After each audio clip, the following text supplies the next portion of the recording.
It was shortly after 1 a.m., May 14th, 1983, along the San Diego Freeway in Mission Viejo.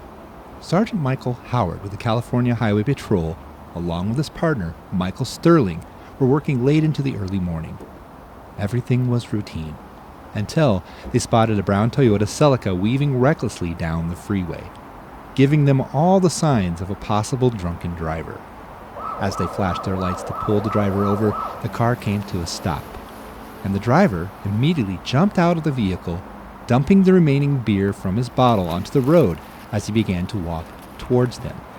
The officer asked for his driver's license, and as he fumbled to get his ID from his pocket, he began to admit that he had been drinking, but was completely sober. A field sobriety test proved that he had been intoxicated while driving and was arrested. But this was only the beginning of the nightmare that would unfold. Officer Michael Sterling noticed the driver's jeans were unbuttoned, and while Sterling questioned him about it, Sergeant Howard began to walk towards the vehicle to investigate. He noticed that someone in the front seat of the Toyota was laying down, almost unconscious, and as he got closer, he could see what looked like a man slumped in the passenger seat, partially covered with a jacket with empty beer bottles around his feet. Howard tapped on the window, but the man on the passenger side didn't move. When he opened the door to check on the body, the man was completely unresponsive, with his genitals hanging out and no pulse.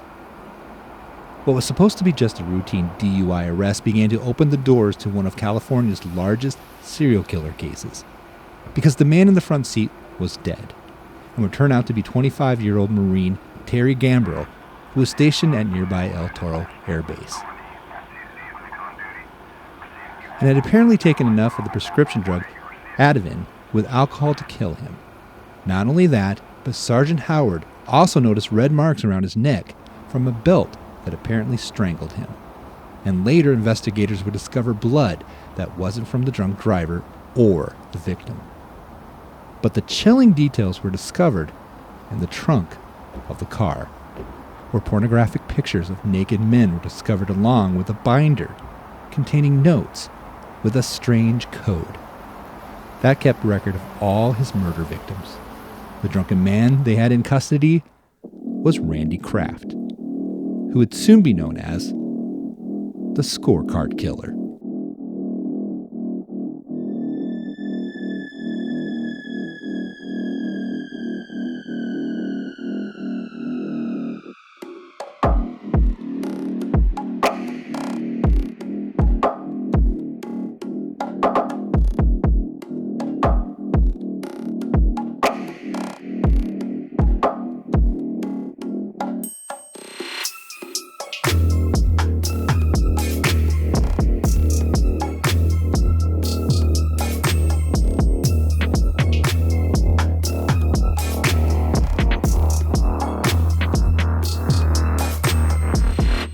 Welcome to Murder Wall. My name is Daniel Hart. I'm your host and your true crime storyteller. Every week we'll take a deep dive into some of the true crime stories surrounding some of the most notorious and unknown murderers and murder cases around the world. Listener warning, some of the stories in this podcast are violent and graphic in nature and intended for a mature audience.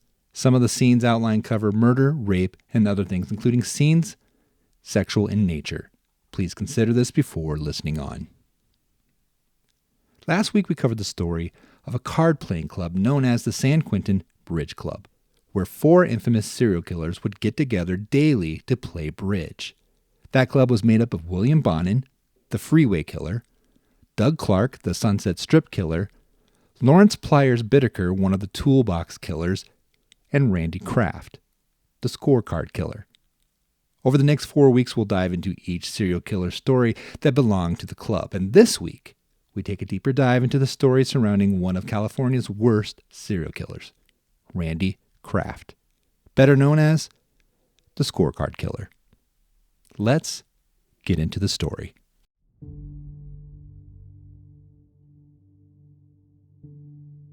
The 70s shed light on a deadly fact in Southern California, specifically around Huntington Beach area and notably around the freeways.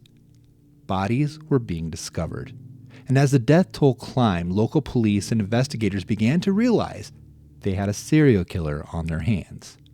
Quickly given the alias the California Strangler, it didn't take long for the more common name, the Freeway Killer, to take its place. But there was something more alarming. Evidence was clearly showing that there wasn't just one single killer on the loose, but multiple serial killers working around the area and using the freeway as their dumping grounds, until finally an arrest was made. In July of 1977, authorities arrested Patrick Carney, claiming as many as 43 victims. He was known as the trash bag killer for disposing of his victims in trash bags along freeways, but the killings continued until June of 1980, when William Bonin, the true freeway killer, was arrested. Authorities felt that they had the case solved between the two serial killers until more bodies began to stack up, and they realized that there was still one more killer at large. And it wasn't until 1983 when Randy Kraft was arrested, and the Scorecard killer's reign of serial terror and murder came to an end. The late 60s was known as a time of social change and the rise of a counterculture.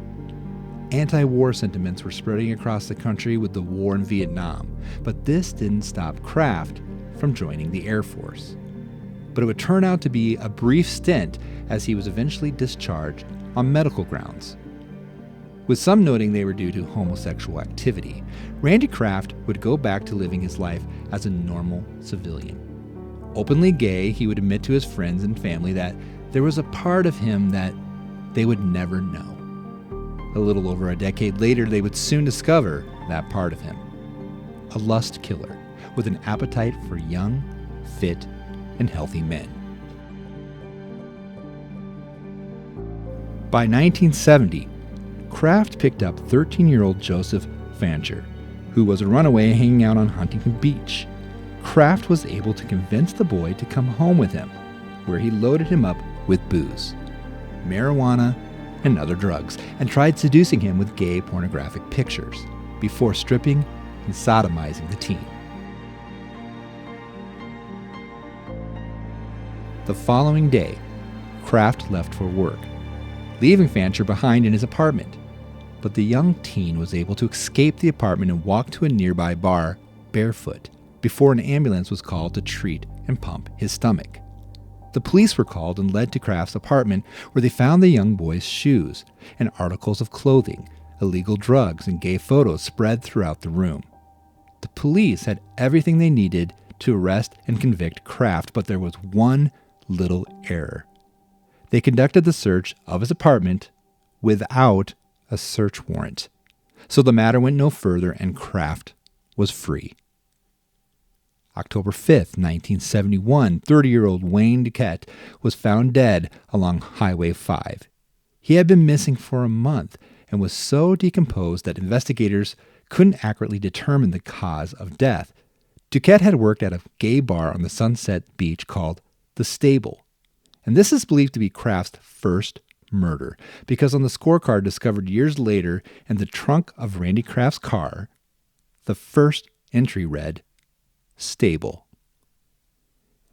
It's the scorecard that notably makes Kraft's case so unique. A serial killer collecting names of his victims through cryptic code. The night he was arrested, his Toyota was impounded, and that's where they found the briefcase in the trunk containing the notebook with over 60 coded messages. Each one thought to point to a victim, leaving clues connecting them to the scorecard killer. There was an unidentified body of an 18-year-old male found beside Terminal Island Freeway in the Wilmington district of Los Angeles. The victim had been strangled and a sock stuffed inside his anus. And the scorecard entry simply read, Wilmington. Prosecutors further cracked the code of the scorecard when they found another entry reading 2-in-1 hitch, referring to a double murder of hitchhikers Jeffrey Nilsson and Roger Duvall, two victims discovered in Garden Grove. And there was another stating Maureen Carson, highlighting the murder of a young Marine, Richard Keith, who went missing from Carson, California. His decomposing body later found in Laguna Hills. Then there were others, like Jail Out, meaning the case of Ronald Young, who was found stabbed to death hours after his release from Orange County Jail. And then there was Parking Lot, which keywords pointed to the severed head discovered by a fisherman off the coast of Long Beach, which was later determined to be that of Keith Crotwell. Kraft was questioned on the case, and he admitted meeting him in a parking lot. The code word Euclid stood for the death of young Marine Scott Hughes, whose body was found discarded on the Euclid Street Freeway ramp in Anaheim. And this is where the alias of the Scorecard Killer was born. Because as one prosecutor was quoted as saying, "What we have here is a true scorecard killer." More to the story right after this. Hello, true crime fans. Thanks for listening to Murder Wall, a weekly true crime podcast where we bring you new stories of well-known murderers and crime to some of the lesser-known stories. We strive to bring you new episodes every Monday, which we are calling Murder Mondays. We invite you to follow along wherever you listen to your podcasts, whether Spotify, Apple, or YouTube, and leave us a comment or two. You can also reach us by email, which is murderwallpodcast@gmail.com. That's murderwallpodcast@gmail.com. We love hearing from you and know there are more stories to come. Thanks again, and let's get back to the story. Randy Kraft was eventually charged with 16 murders. But obviously, due in part to the 60 slots on the scorecard, he is suspected to killing many, many more. Some think as much as 67. And beyond the scorecard itself, it was the gruesome manner in which some of the victims were discovered. Multiple victims were found with one of their socks shoved in their anus. And a few more were found with large branches from a tree shoved inside their bodies. Like the case of Malcolm Eugene, who was found propped against a tree on the side of Highway 86, castrated with a 6-inch branch rammed up his rectum. And in the case of 19-year-old James Reeves, who was found only wearing a bloody t-shirt, had a 4-foot-long and 3-inch diameter branch shoved inside him. And there were further facts of extreme sodomization, with some of the victims having signs of being hung upside down, beaten, strangled, and with objects the size of pencils inserted into their penis before dying. And then there was 18-year-old Marine Roger Dickerson, found dead, but with bite marks around his penis and nipple. The story of Mark Hall was probably one of the most horrific. He was found tied to a tree, body completely mutilated, his legs cut by a knife, his eyes, chest, and face burned by a lighter. A cocktail stick was shoved up his penis so far that it ruptured the bladder. And as if this mutilation and torture wasn't enough, he was castrated and had his genitals stuffed inside his rectum. All in all, there were more than a dozen victims dumped along the side of the highways in California in 1979. They were all seemingly tortured and strangled, and even though some of the murders were thought to point to multiple murders, some of the murders continued between 1980 and 1983, well after the fact when 2 of the serial killers were arrested behind bars. Therefore, the common knowledge was that another killer was on the loose, because the victims all showed the same trademarks of the same killer. Investigators tried their hardest to match as many of the murders to the scorecard as possible. But out of the 65 entries, only 45 could connect, and 22 victims had not been recovered or identified.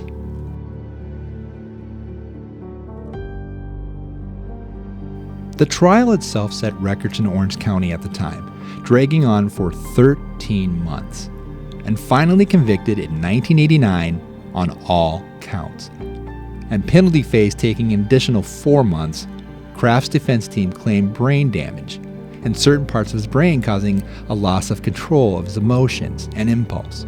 But the prosecution pressed that it was Kraft's enjoyment of killing for sexual gratification that ultimately made him to be the monster that he was. The jury found Randy Kraft guilty on all charges and recommended the death penalty, and condemned on November 29, 1989.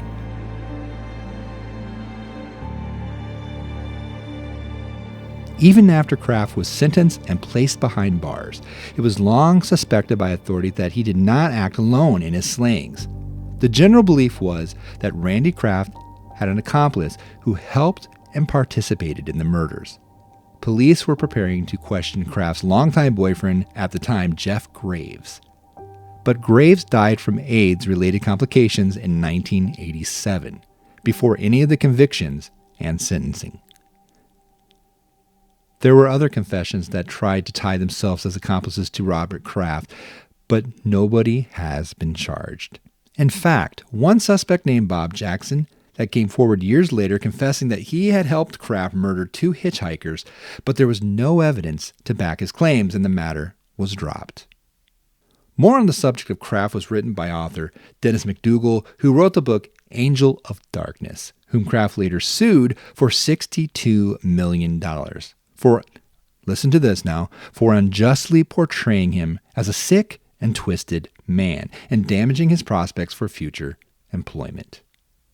A matter later dismissed by the California Supreme Court as frivolous and silly overall, and clearly not worthy of the court's time. Kraft was convicted of 16 murders in 1989, and among these victims were Edward Daniel Moore, Kevin Clark Bailey, Ronnie Jean Wiebe, Mark Howard Hall, Scott Michael Hughes, Roland Gerald Young, Richard Allen Keith, Keith Arthur Klingbeil, Michael Joseph Enderbeaton, Robert Wyatt Loggins Jr., Eric Herbert Church, Roger James Duvall Jr., Jeffrey Allen Nelson, and Terry Lee Gambrill. Now, it's important to note that evidence also links several other victims to Kraft. Even though he was not convicted of these murders, this group includes Wayne Joseph Duquette, believed to be Kraft's first victim, Michael Dwayne Cluck, Michael Sean O'Fallon, Larry Eugene Parks, and Michael Ray Schlicht, which we will tell more about here in a little bit. There have been numerous other connections to entries on Randy Kraft's scorecard. They include James Dale Reeves, whose code was Twiggy, Thomas Paxton Lee, whose code word was Pier 2, John William Laris, whose code word was Skates, Malcolm Eugene Little, code word Teen Trucker, Roger Edward Dickerson, whose code word was MC Laguna, Gregory Wallace Jolly, code word Lakes MC, Robert Avila Jr., code word Deodorant, Raymond Davis, code word was Dog, and Dennis Patrick Alt and Christopher Allen Schoenborn, whose code word was GR2. Even as late as 2023, DNA is playing a part in identifying some of the victims. Back in November of 2023, in Santa Ana, California, there was a John Doe homicide victim discovered. The DNA results helped investigators build a family tree and identify John Doe as Michael Ray Schlicht of Cedar Rapids, Iowa, where they tracked down his grandparents and were able to contact Michael's sister, who shared with investigators that she hadn't seen her brother since April of 1974. The family was notified, and a headstone was ordered to help provide a final resting place for Michael.